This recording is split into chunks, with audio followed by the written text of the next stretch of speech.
তো হ্যালো বন্ধুরা, আমি আবার ভূতের গল্প নিয়ে চলে এসেছি। এই গল্পের নাম হলো ভূতুড়ে পথ। তাহলে তোমরা দেখতে থাকো। একটা ছোট্ট গ্রামে একটা ভূতুড়ে পথ ছিল, যা লোকেরা রাতে হাঁটতে এড়িয়ে চলে। রাতের আঁধারে সেই পথটাকে তাকে কালো ও মারাত্মক ছায়া ভয়ানক দেখাচ্ছিল। গল্পের প্রধান চরিত্র রামু নামে একটা গ্রামের যুবক সেই পথ দিয়ে যাওয়ার সাহস পায়নি। একদিন রাতে গ্রামের বাইরে রামুর বাড়ির পথ দেখতেই ভয় পেল। তার আর কোনো উপায় ছিল না। ধীরে ধীরে সে পথের দিকে আগাতে লাগলো। রামুর কদম ধীরে ধীরে বাড়তে থাকলো, তার হৃৎপিণ্ড ধূপ ধূপ করে কাঁপতে থাকলো। রাস্তার কাছে আসতেই তিনি লক্ষ্য করেন যে রাস্তার পরিবেশ অন্তর্শীল এবং খুব ভয়ানক। তিনি অনুভব করেন যে কিছু অদ্ভুত আছে এই রাস্তায়।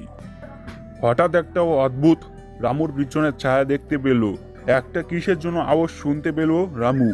তিনি দিশেহারা হয়ে ফিরে গেল, কিন্তু কিছু দেখতে পেল না। কোনো দিকে মুখ না ঘুরিয়ে রামু আবার পথের দিক আগাতে লাগলো। ধীরে ধীরে সে দেখতে পেল একটা পুরনো মন্দির দরজা। সেখানে একটা পুরনো মাটির মিত্র ছিল, যেখানে তিনি একটা অর্ঘ্য অন্তিম সম্মুখীন হন।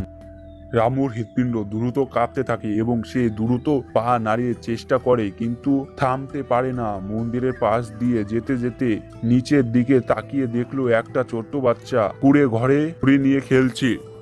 তিনি বুঝতে পারলেন যে এই শিশুটা কোনোভাবে মন্দিরের ভূতের সাথে সম্পর্ক। তিনি শিশুটাকে জিজ্ঞাসা করলো, তুমি এখানে কেন? শিশুটা হেসে বলল, আমি এখানে আছি কারণ বৃদ্ধ আত্মা এখান থেকে এবং সে আমার সাথে খেলে। রামু এখন বুঝলো রাস্তার কাজে মাঝে মাঝে প্রতিসরণ হয়। তিনি শিশুটাকে নিয়ে তার বাড়িতে ফিরে আসলো, ও যেখানে তিনি একটা সুরক্ষিত রাখলো।